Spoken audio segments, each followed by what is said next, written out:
Hey guys, நிறைய பேருக்கு beetroot பொரியல் சுத்தமாக பிடிக்காது. இந்த மாதிரி ட்ரை பண்ணி பாருங்கள், உங்களுக்கு கண்டிப்பாக பிடிக்கும். ஃபஸ்ட்டு ஒரு பேனில் 2 டேபிள் ஸ்பூன் எண்ணெய் விட்டு காய விட்டுக்கலாம். இப்போது உளுந்து போட்டுடலாம்.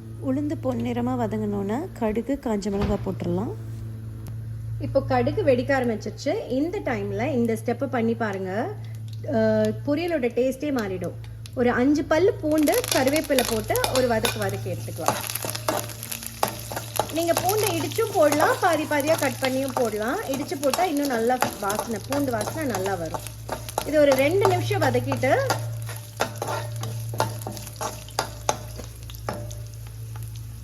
இதில் வெங்காயம் ஆட் பண்ணிக்கலாம்.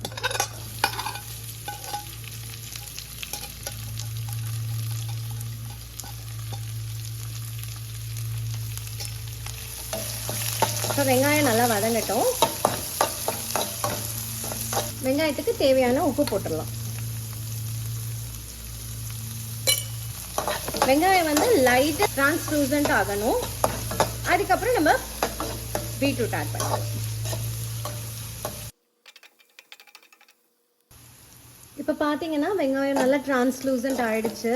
இந்த டைமில் நம்ம பீட்ரூட்டை ஆட் பண்ணிக்கலாம்.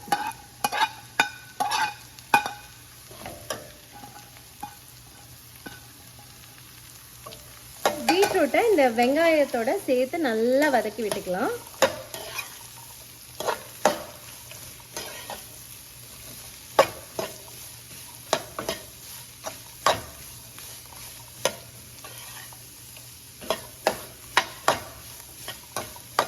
இப்போ பாருங்க, எல்லா பீட்ரூட் எல்லாம் சேர்ந்து மிக்ஸ் ஆயிடுச்சு. இந்த டைம்ல கொஞ்சம் உப்பு போட்டுக்கலாம், கொஞ்சம் மஞ்சத்தூள், கொஞ்சம் மிளகாத்தூள். காரத்துக்கு ஏற்ற அளவுக்கு மிளகாத்தூள். எந்த அளவுக்கு மிளகாத்தூள் போடுறீங்களோ அதுக்கு டபுள் டைம்ஸ் தனியாத்தூள். இதை போட்டுட்டு நல்லா மிக்ஸ் பண்ணி விட்டுக்கலாம். ஒரு 2 நிமிஷம் பச்சை வாசம் போகிற அளவுக்கு மிக்ஸ் பண்ணிக்கலாம். எல்லா பீட்ரூட்லேயும் அது கோட் ஆகணும் இந்த மசாலா. இப்போ பாருங்கள், நல்லா மிக்ஸ் ஆயிடுச்சு. இந்த டைமில் நம்ம வந்து தண்ணி ஊற்றிக்கலாம். பீட்ரூட் நல்லா வேகிற அளவுக்கு தண்ணி.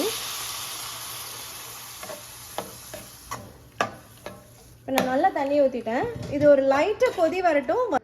இப்போ ஒரு கொதி லைட்டாக வந்துருச்சு. இந்த டைமில் நம்ம மூடி வச்சிடலாம். இது ஒரு 10-15 மினிட்ஸ் ஆகும் பீட்ரூட் வேகிறதுக்கு. தண்ணி எல்லாம் சுண்டிடுச்சு. இந்த டைமில் இதை கிளறி விட்டுக்கலாம். வெந்துருச்சான்னு செக் பண்ணிக்கலாம்.